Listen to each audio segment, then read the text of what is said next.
Hello friends, आप सबका मेरे चैनल में स्वागत है। आई होप कि आप सभी अच्छे होंगे।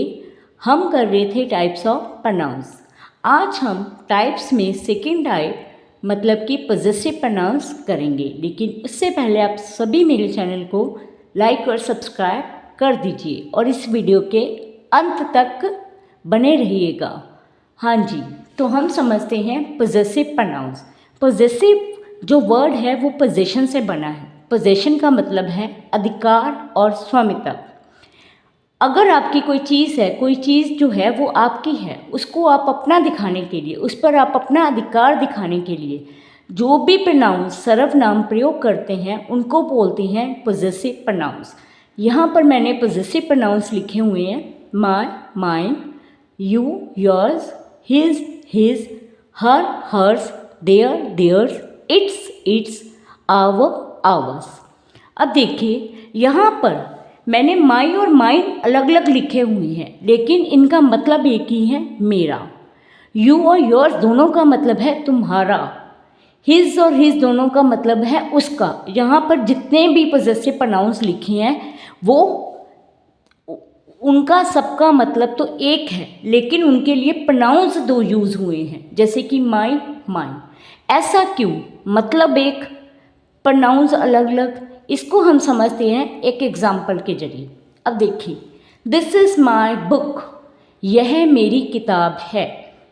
अब आप सेकंड एग्जाम्पल देखिए, दिस बुक इज़ माइन। अब आप इन सेंटेंसेस को ध्यान से देखेंगे तो आप देखेंगे फर्स्ट सेंटेंस में मैंने प्रोनाउन यूज़ किया है माई और सेकेंड सेंटेंस में मैंने प्रोनाउन यूज़ किया है माइन। अब ये अलग अलग क्यों? देखिए, फर्स्ट सेंटेंस का मतलब है यह मेरी किताब है, और second sentence this book is mine का मतलब है यह किताब मेरी है। दोनों में फ़र्क क्या है? आप पहले सेंटेंस में देखिए, मेरी के बाद किताब, एक संज्ञा का शब्द यूज का प्रयोग हुआ है। मतलब प्रोनाउन के बाद, ऑब्जेक्टिव प्रोनाउन के बाद एक नाउन यूज़ हुआ है, वहाँ पर यूज़ होगा माई। और जो सेकेंड सेंटेंस है दिस बुक इज़ माइन, वहाँ पर माइन के बाद कोई भी नाउन यूज़ नहीं हुआ। इसका मतलब है कि जब भी किसी सेंटेंस में प्रोनाउन ऑब्जेक्टिव केस में यूज़ हुआ है और उसके बाद फिर से कोई नाउन आ रहा है, तब तो वहाँ पर यूज़ होगा my, you, his, her, their, its, our. और अगर हम किसी प्रोनाउन को ऑब्जेक्टिव केस में यूज़ कर रहे हैं लेकिन उसके बाद कोई नाउन नहीं आता, ऑब्जेक्टिव केस में प्रोनाउन के बाद कोई नाउन नहीं आता, कोई भी शब्द नहीं है, वो बिल्कुल लास्ट में आया है, तब हम वहाँ पर यूज़ करेंगे mine, yours, his, hers, theirs, its, hours.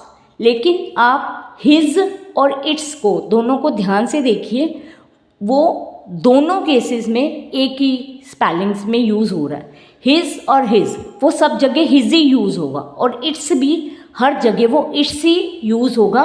मतलब इन दोनों के स्पेलिंग सेम रहेंगे, बाकी सबके अलग अलग। अब देखते हैं नेक्स्ट एग्जाम्पल।